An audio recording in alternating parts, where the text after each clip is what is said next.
coat. I just walked up and sang Halloween is coming, you know. That's right. That's right. Or the wee stupid plastic mask. Remember those? Yes, yes. We're showing our age here, obviously. Lindsay's going, no, missed that plastic bag. Looking for apples and the apple on the string, I remember, and the coin Yes. and the kit and the apple tart. That's right. I know you wouldn't do that now. The wee ring used to get the apple tart as well. Well, guys, I think we will make a start, and hopefully if the others are struggling, and we're working behind the scenes, if they are struggling, we will definitely get them in. But as you guys are here, we think we will definitely make a start and get going. So thank you again to both of you. I'm just going to welcome our attendees who are coming back, and again to remind them that there is the chat and the question and answer section, that please make use of that.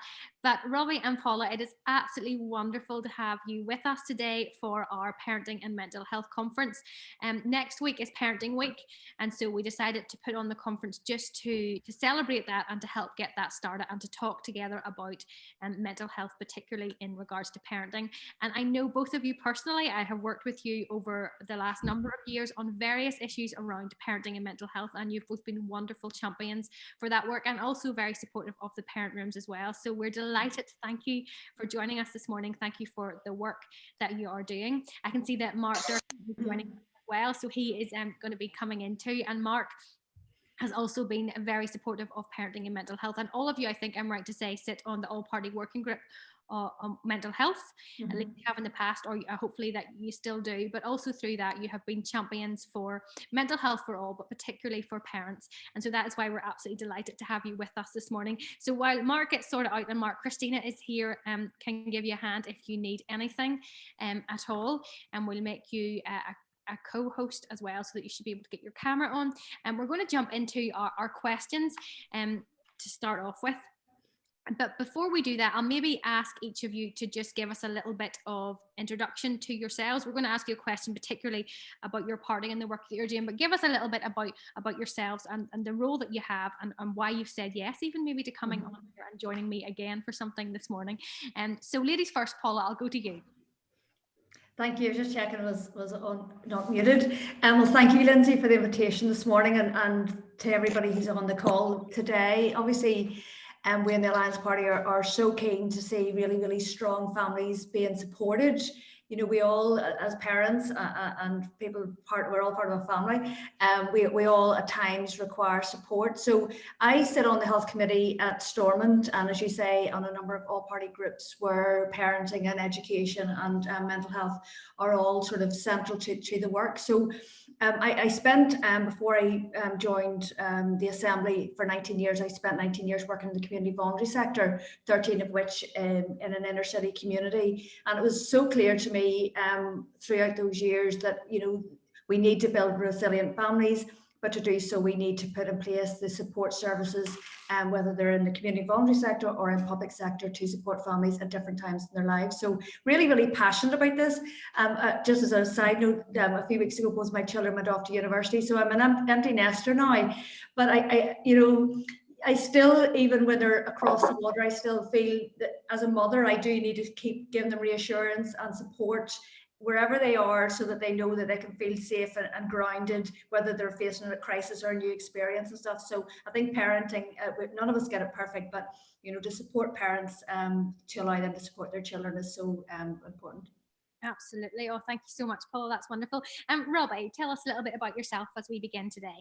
No problem. My name is Robbie Butler. I'm an Ulster MLA in Lagan Valley. I've lived in Lisburn all my life. I've been the mental health spokesperson since 2016. So 5 years on what I think is perhaps arguably the most important issue that we could be dealing with in Northern Ireland, because of its effect on every other aspect of our lives. I'm a dad of two. My daughter's 23 in December. My son is 20, be 21 February, but we've just recently taken on 3 kids who are 6, 5 and 2.5, nearly 3. So in terms of the pressures that parents come under, regardless of whether that's your own kids or kids that you look after, or the connections with kids, I think at the moment there's a real chat and talk about children and mental health and well-being in schools, which is great, and we need to do that. But actually, given the fact that our kids and stuff spend most of their time at home, and the impact of good parenting and support for parents for themselves to support their kids is absolutely vital. So the correlation between that pre-birth stuff, which I'm really wedded to, the perinatal stuff. I mean, if we don't get it right at the start, how can we expect good outcomes? So I think that needs to be interwoven through every policy and everything that we do in terms of all the parties. And I mean, mental health is all of our businesses. There's none of us own it, and every party is certainly facing the right direction now, and it's really, really good. So I think these are exciting times. It's not a quick and an easy fix, guys, but we're facing the right way. So thank you. Oh, thanks so much, Robbie. That's brilliant. Lovely to have you too. Mark, I hope you can hear us. We can't see you, but we'd love to hear a little bit of an introduction from you. Well, you're not missing much, Lindsay, don't worry. My connection isn't great, and the fear that if I put on the camera, it'll get even worse. So it'll sound bad as well as look bad. My name's Mark H. Durkin. I'm SDLP MLA for Foyle. I'm our party spokesperson on social justice, and I'm also the chair of the all-party group on mental health. I certainly recognise the value of good parenting, not just to the well-being of children, but to the development of people and communities.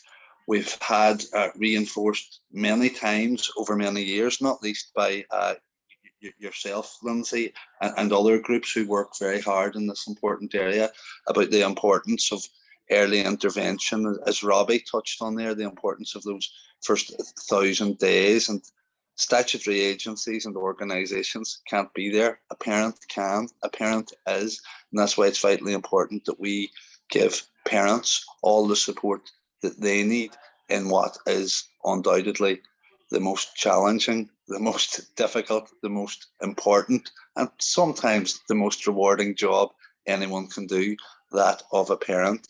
I'm a parent myself as well of a man who just turned 20. He started university in Belfast, so I have somewhere to stay after late nights in the assembly now. And I have 2 younger children, a girl of 7 and a boy of 5, who are great fun. Oh, thank you, Mark, and it's lovely to have you with us as well. Now, I do apologise, I am struggling with a little bit of a cough. So if I put my camera off at any time, it's just because I'm coughing, and I don't want you all to have to look at that. So thank you to the 3 of you for joining us.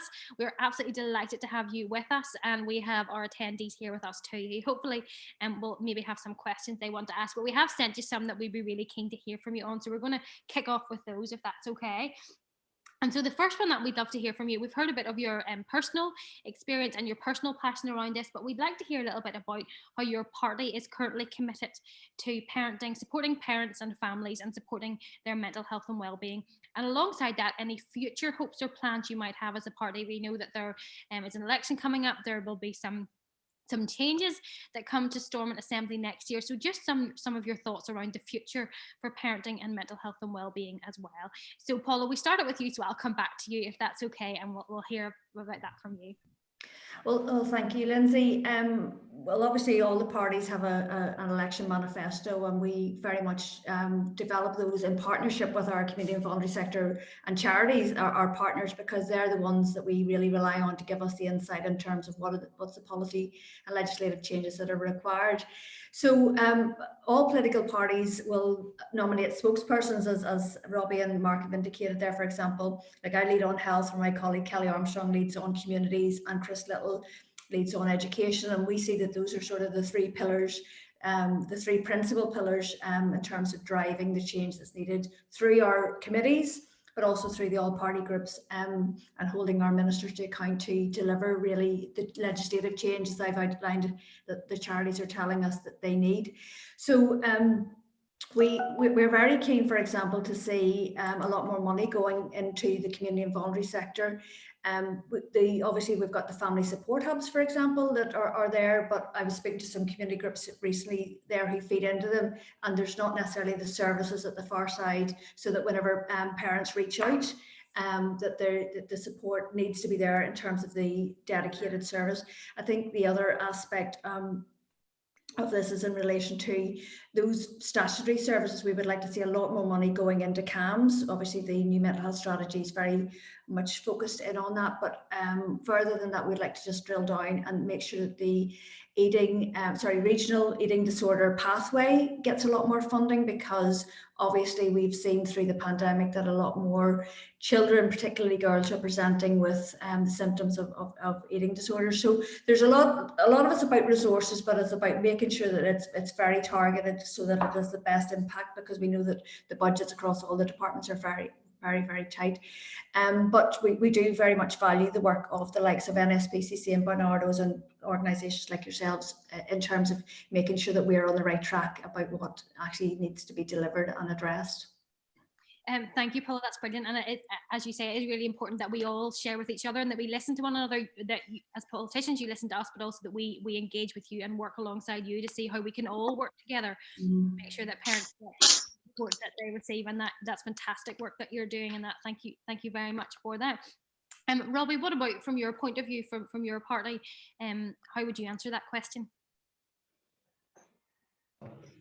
Okay, Lindsay, I think take it in a couple of chunks, if that's okay.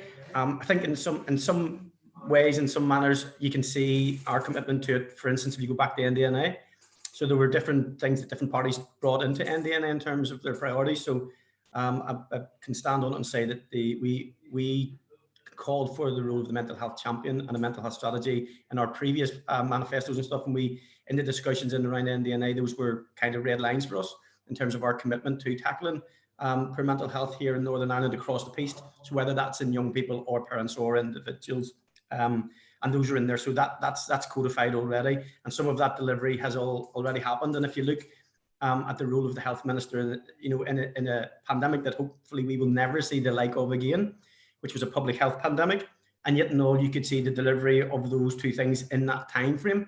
And bear in mind, when we come back in 2020 to face an election in 2022, you're talking about 24, 25 months. And to achieve that in that time frame, I think shows the level of commitment to mental health and that. And so those are things that everybody has played a part in, but genuinely I think we've demonstrated that. Our manifesto is currently being updated. So our manifesto, we have a standalone mental health piece, which was done in 2016, which is obviously being updated for this coming election. And some of it needs to be taken out because we've delivered on it. But some of you guys have been involved in the perinatal push, and I know a lot of MLAs have been on that. And I think, and it would be my intention to ensure that our manifesto is littered with and flavoured with the need to support and identify pre-pregnancy, ensure the support is there for parents, be that the pregnant mum or the dad or the family, whatever the setup is, that everybody is supported and that any issues are identified early and the support is there for two reasons. One, genuinely to bring the support to those that need it, but also to ensure that every child's start in life is as good and as equal as it can be. And we know, for instance, that there are other correlations, whether that's poverty, whether that's access to good education and stuff, and we need to redress the balance. And we need to ensure we're pulling our kids up and not putting other kids down at the same time. That's not what it's about. And I think we can do that by reprioritizing a number of other things, which I'll not talk about because we need to concentrate on why we're here today. And I think the third thing just like to talk about is, and I know this one's sometimes difficult to do, but it's happened, and there's evidence to show that through COVID, better linkage between the community and voluntary sector and the statutory services pays dividends and actually gives qualitative improvement that can be measured. So I think one of the latter pieces of money that was put out was a £10 million that Robin put out, particularly with regard to mental health, and I think it's operated through Community ANI. I think that's the name of the charity that it's done through. And it'll be interesting to see. I think a lot of that money is going to the right place. It's not all out yet, but I think when we look at that, we need to see what the value in that was and use it to demonstrate that actually, that sort of facing into this issue together is much better. Statutory services, we need to ensure that they're robustly supported. Listen to Paula this morning was very good in terms of what is actually needed in terms of that fiscal piece to fix that. But what can't be diminished is the benefit pound for pound the community and voluntary can do, because they're actually at the nub almost on a daily basis with people. And I think that's just where we need to get a bit braver in terms of our executive. Thanks, Robbie. And actually, we have been very fortunate here at the Parent Rooms and have received money from that mental health fund that you're talking about, and we are going to be able to use services because of that. So we're very thankful for that. And great to hear you mention our mental health champion for Northern Ireland, Siobhan O'Neill, who we have also engaged with on many occasions around the whole issue of perinatal and of parenting. And we do think as well that it's really important that we have that role here, and we're very thankful to have Siobhan in that role too. So thank you for that. And Mark, if we could come to you and ask you that first question, that would be great. Thank you, Lindsay. I was just thinking of something Robbie says there, and it's great when you come to write a manifesto for an election and you can cross off some of the things that had been in a previous manifesto, and it means that we're actually seeing progress. Regardless of who delivered it, we're seeing progress as a society. As well, I hark back to a couple that were in ours that haven't been crossed off yet, so we'll be back in our manifesto again for the forthcoming Assembly elections. One of the biggest challenges facing parents is the lack of accessible and affordable childcare in Northern Ireland. We've been calling for some time and pushing for some time for a proper childcare and fit for purpose childcare strategy here in Northern Ireland. In other jurisdictions, there's free childcare up to a certain amount of hours. A previous proposal of ours had been that every family should be entitled to 16 hours free childcare. This allows parents to become, particularly mothers, to maybe become economically active again. That's not the sole purpose of it. It also allows them people to take part in activities and events that they might not be able to do anymore by virtue of becoming a parent, as much as they might love that fact. But I think it's vitally important for parents, particularly mothers, that, like I say, own well-being, and a happy, healthy mother and parents is paramount for happy and healthy children. In terms of the mental health stuff, I've always very much recognised the importance of children's mental health, of perinatal mental health, and that's very early intervention.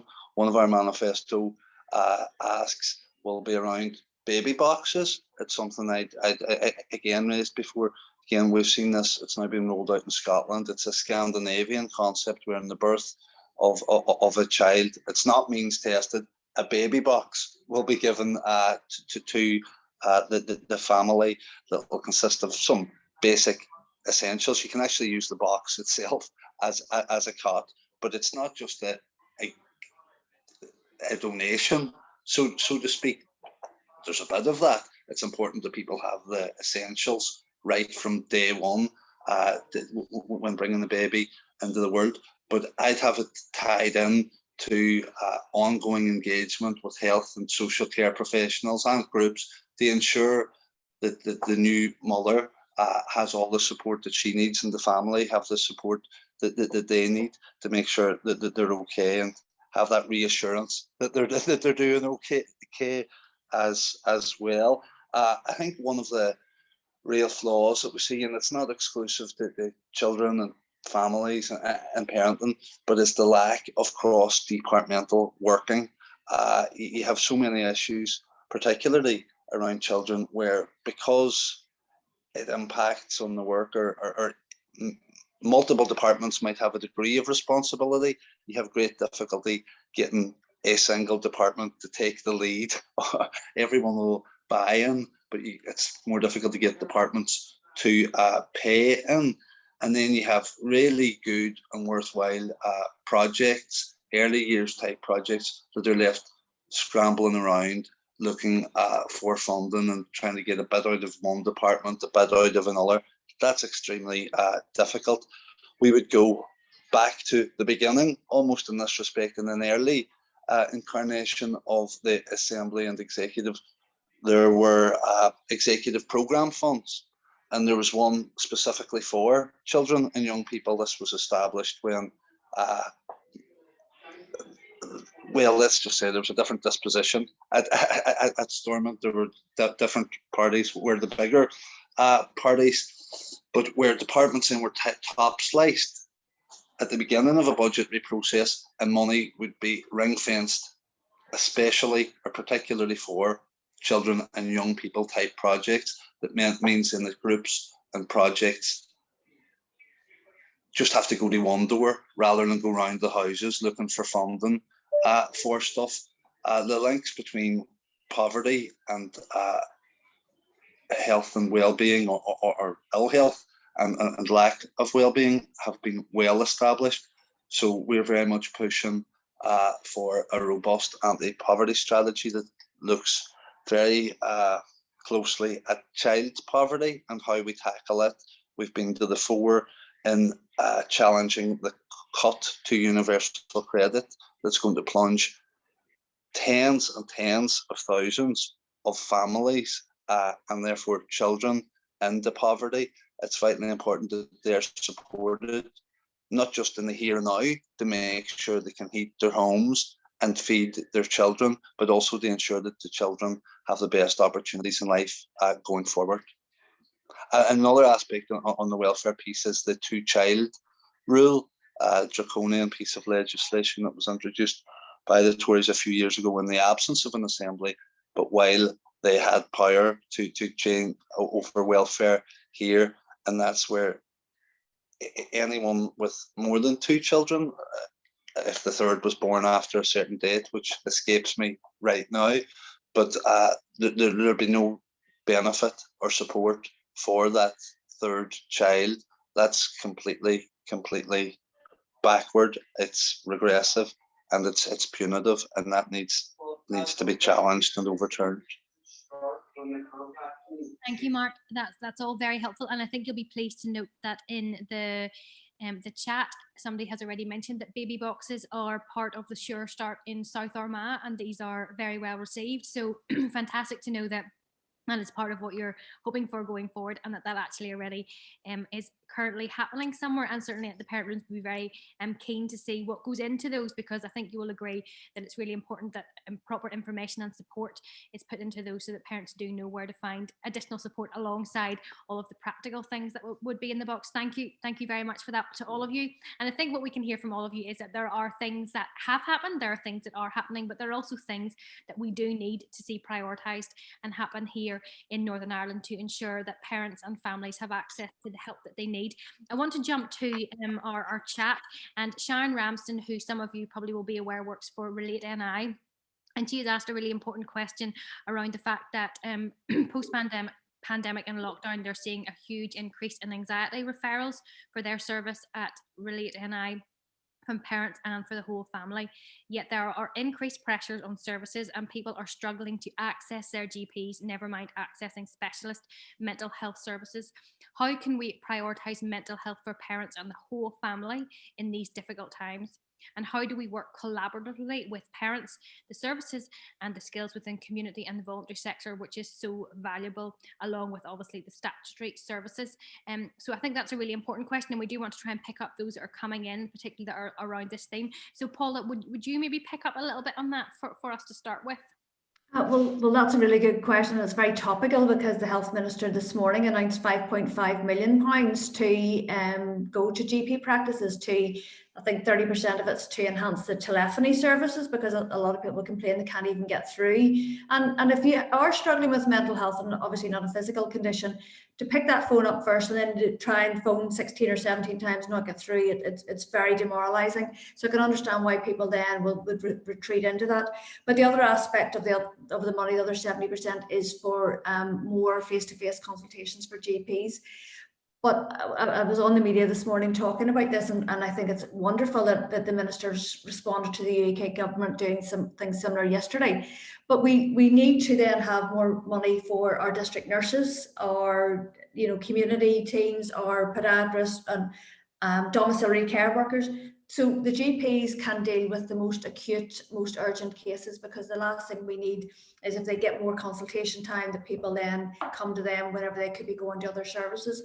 So I suppose it links very much into what Robbie and Mark have both been saying around the sort of cross-departmental measures, because a lot of the community voluntary sector support actually comes from the Department for Communities as opposed to the Department for Health. The Department of Health's parenting and family strategy, I think it's still being developed, I have to say, and I think that's where the likes of Relate and other sort of family support, families in crisis organisations will derive money from, because we do recognise that when families break down, for example, then it's usually the children then who are impacted in terms of their mental health, sort of in those acrimonious splits, and they're going from one family to the next, and there's all that parental alienation and estrangement that can take place. So the last thing we need are that when children are facing those crises and having to internalise those feelings of guilt and anxiety, that the support service is not there. And as we've said this morning, the best support sometimes is actually just in your local community centre or a charity or an after schools programme where it's less formal and it's more child friendly, and again very much specialised in terms of the support that they need at that time in their lives. So I'm not sure what that story is about there. I'm so sorry to hear about what happened to your daughter. Anyway, so it distracted me a wee bit there. But there's a lot of things that I think the Department for Communities is wanting to do. As Mark has indicated there, they have a commitment to deliver on an anti-poverty strategy that obviously we are very supportive of in the Alliance Party as well. But because of COVID, then there's been a delay then in terms of the engagement and the stakeholders around developing that. So hopefully now, as we sort of stabilise through the pandemic, we get into our next mandate, then we can put the emphasis really where it needs to be in terms of getting support services underpinned by a very strong strategy around anti-poverty or neighbourhood renewal. Thank you, Paula. It's really helpful. Wonderful. Robbie, I can see you've maybe responded to Sharon already in the chat, but you might want to share what you said just so that everybody definitely hears it. And maybe as well as you're doing that, to pick up, because there's an awful lot of comments coming in, as we've already talked about, around funding and the issue of funding, and particularly the idea that the community and voluntary sector play a really important role in part in this, but actually accessing that funding, particularly for grassroots organisations, can be very difficult. And we know that ourselves here at the Parent Rooms. So there's quite a few questions and comments in around that, and how help can be given to those to make sure that they can continue the important work that they do. So Robbie, maybe you could pick up on a couple of those things. Sure, no problem at all. So basically, in terms of the chat, there's many answers to this, I think. Okay, and so I missed some. Paula has covered some, and I'll try not to repeat. But there are a number of pilots already out there. There's a health hub in Newry, I think, which has that multidisciplinary team at primary care. And Lisburn at the Lagan Valley, there's a new health centre being built, and all of it's a fantastic building. It's going to be a much more therapeutic environment for everybody to attend is the first thing. So we're looking at the whole fabric of, so it's not just about when you go to see a clinician or an expert or something. It's about how do people get there? How do they access it? Do they know about it? And then the next bit about this is maybe not going to your GP. It's about those referral routes, maybe self-referral routes, especially if it's not clinical. If it's in and around the anxiety and the depression and the lower levels and stuff, which can manifest left unattended into more severe issues. So I think, what we have to do here is be fair to our professionals who have done an amazing job. They do a fantastic job, but to continually do it the way we've done it is just going to need hundreds of millions of pounds and billions, which doesn't exist. So for me, a big part of this is a reprioritization in the preventative pieces. Okay, so I'll always go back to this. So we've got our intervention piece, which is where people need to know how to get services. They know when they'll be available, and they know they can access them. And that doesn't have to be clinical. It doesn't have to be through the MDTs. And there is a support we need for the community and voluntary sector. That's going to be evidenced when we do a review of what happened in COVID, especially. For me, a real tilt and priority must come in the early intervention, early identification. Because if we don't do it, then we're just storing up to do what we're doing now and have been doing for 10, 15, 20 years. So that is about going in.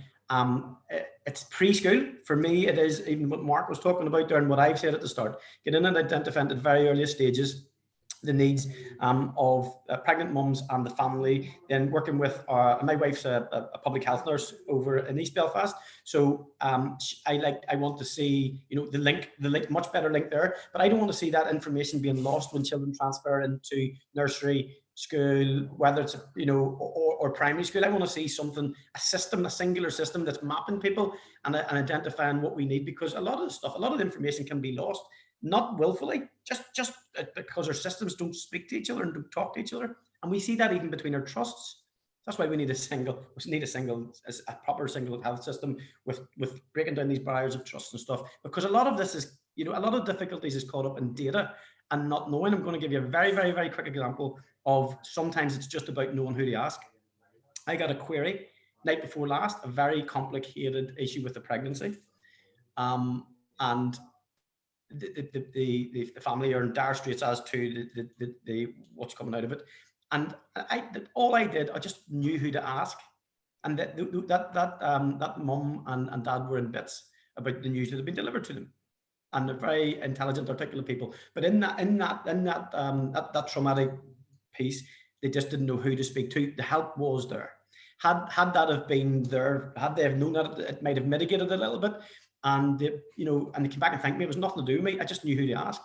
And so it's about having the data, sharing the data, and making sure that we take people by the hand. So there's a multi-strand approach to it, but I think we need to make sure we prioritize early intervention, early identification, and early support. Lindsay, at 11 o'clock, I've got a hard stop, unfortunately. Okay. No problem. Yeah, we're gonna go to Mark to ask him to Yep. feed, and then we're going to ask you our final question, because I do appreciate all your time. So Mark, maybe do you want to pick up on just what we've been talking about quite a few things in that, and the idea as well, just while we are talking about funding, Charlene has made an important point about how, while it is absolutely essential that funding comes, actually working collaboratively is very important to avoid duplication and repetition of services. And so what would you like to share, or what would you like to pick up from what we've been talking about? No, I saw that point pop up on the screen, and I'm doing this on my phone. The reason I was late was because I couldn't get the bloody tablet on, so I can't see everyone, or I can't see everything, but I did see that one, and it already scrolled something down on that. I think it's the funding models that we have here. They seem to encourage competition almost, as opposed to complementarity, and I think it's vitally important. And it's not just in this field, but right across, that we get groups and organisations who are highly professional, well qualified, doing their best to deliver vital services and support, but that we get them all into the one room and see who's doing what exactly, who does what best, and try to maximise the positive impact that we can get from the sadly finite funding that is available. I would also help to draw something up. I mean, it's probably optimistic to think we're ever going to have a one-stop shop where you've one number that people can ring, such as, I suppose, the broad range of difficulties and issues that parents and children have, but that at least there's adequate signposting in place, so that you might have to make 2 phone calls rather than 10 to get to speak to someone who might actually be able to help you with the issue of the day, because it does sadly become like an endurance test. I know for some families who then become frustrated when they can't access the support that they need, that they're getting passed from pillar to post, phone this number, phone that number, and that just increases stress and anxiety within the households even further. Again, it's sounding like an echo chamber now, but the early intervention is key, and I think it's vitally important that we look more at how we can help people help themselves, as individuals and as family units, to build that resilience, but not leaving people out on their own. They'll know that they'll have that support if and when they need it, and often just reassurance. Say, no, it's okay. It's normal to be stressed about this, and lockdown was such a stressful time for so many people. It was like parents were up the high dough with financial worries, people trying to work at home and juggle that with homeschooling, children anxious, and then parents who are already worrying about their jobs and about their homeschooling, etc., having to worry about, am I failing as a parent here? Am I inadequate? What am I doing wrong? Or how do I do that better? I think it's fair to say everybody I know did a bit of searching for the past year and a half and a bit of assessment that wouldn't have been over generous either.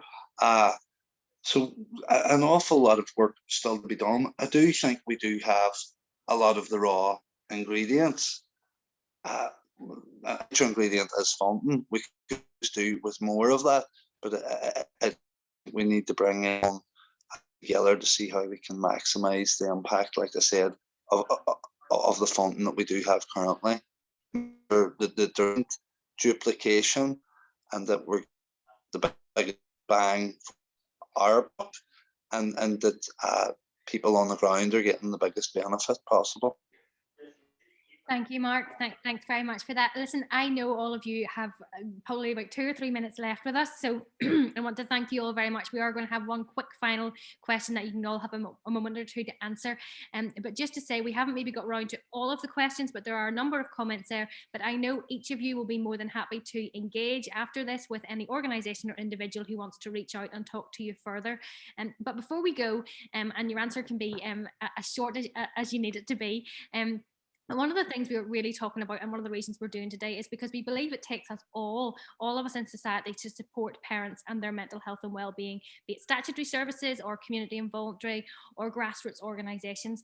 And so, as you all represent political parties, our question really is, how do political parties fit into that?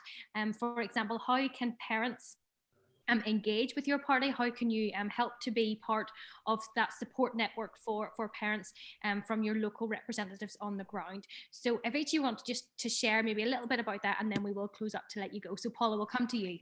Thank you, Lindsay, and thanks again for the invitation to come along today. I think that Robbie mentioned it there, and I always say that we are almost just the joining points, that we would, we have access to information that we would know and just can very quickly refer people on. And we also would have email addresses that are just given to elected representatives, like for Belfast Trust or these new high street voucher schemes that some people are struggling with. So any issue at all, that's what our constituency offices are funded for. That's what we're there for. And because we've been there for a number of years, we've built up that expertise.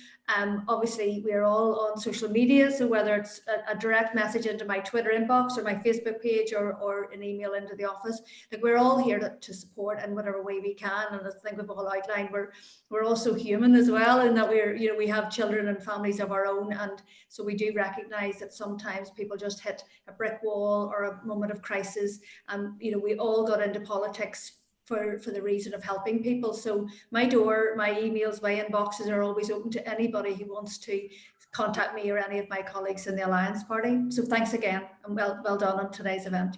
Oh, thank you very much, Paula. It's been lovely to have you. Robbie, do you want to add something as well? Yep. Absolutely. My mind's somewhere else. I'm just literally have to be off. I'm on another Zoom at 11 o'clock. But this is the point I would say. We get emails, messages from lots of people, lots of individuals, and we try not to miss them. I think the power of people coming together in groups like this, it's like, we're 2 or more gathered, Lindsay, you know that one, but when people come together, it's much more powerful. It's a multiplier, and that will bring greater change. So the relentless lobbying is important, and you know that very well from the changes that have been affected in this last couple of years. But I think there's a role in terms of that self-promotion for groups like this, just to the value of community. And here's the other thing: not only do you have a stronger voice, but also you help each other anyway. There's unintended consequences of coming together. So it's not all clinical fixes. It's not all, therapy is when we come together at times too, and we don't even know what's happening. A good example of that is maybe I think children should be eating at least one meal together in schools. One part of it is about ensuring that every child has a meal, but actually for me psychologically, it's about actually eating together. It's actually quite a very base but important human thing to do. So there are wee things that we can do. So I think it's about trying to encourage people to come together with their voice, share their experience, which is slightly therapeutic, but actually it gives a much bigger momentum to the messages coming through, and actually sharpens us up a little bit too. So but my apologies, I am literally going to have to drop off. Okay, so yeah, thank you so much, guys. Thank you for being here with us. And Mark, we'll come to you as well, just as we finish off and with that final question and hear from you before we finish up. No, well, I think basically policies, we are here to help, and particularly with the development of social media, we're accessible around the clock, which is a good thing at times. It's not so great always. My own wife and children would probably concur with the latter sentiment. But I think we as parties need to look at our own policies and how we can be more family friendly and parent friendly. I mean, one thing I have in my office, and not every office, but others do, but to make a huge difference. Parents come in and have to bring children with them. People are coming in and it's maybe coming in to do with an issue around the child. So we'll be really anxious enough. In many cases, this child might be on the spectrum or whatever, and they're bringing them in to a boring office and sit and talk to me. And then I produce my box of toys. And right away, you can see the kid goes and starts playing with them. And the parent can just relax, and something as simple as that just breaks down barriers right away. That I think just makes the atmosphere a lot more conducive to getting to the nub of the problem. We can focus we're talking about, and then it's all for the child too, because it wasn't a boring place to come. And should they have to come back a couple of weeks later, they might bring their brother and sister as well. Just we sample things like that, and I think it's something. I know you see toys and that in waiting rooms, but I think it's something that all our professional services should be looking at, how they can make their facilities more family friendly. Thank you, Mark. That's a really important point. Thank you. And thank you again. Robbie's dropped off there, but thank you again to you and Paul for joining us this morning. Thank you for your continued hard work on this issue. Thank you for all your engagement. Thank you for answering the questions. We really do appreciate your time. And of course, we will be in touch with you going forward, but please do stay in touch. A huge thank you to you both for giving up your time. And to our attendees, Christina has very helpfully put the link to our next event, and it will be happening at 11:30. So you can click on that, and we will be having Sharon Ramsden from Relate NI join us. So you can go and grab another cup of coffee or do whatever you need to do, but we will see you back on our next Zoom at 11:30 for our next talk. And thanks again to you all, and thanks to our panelists. See you soon. Thank you.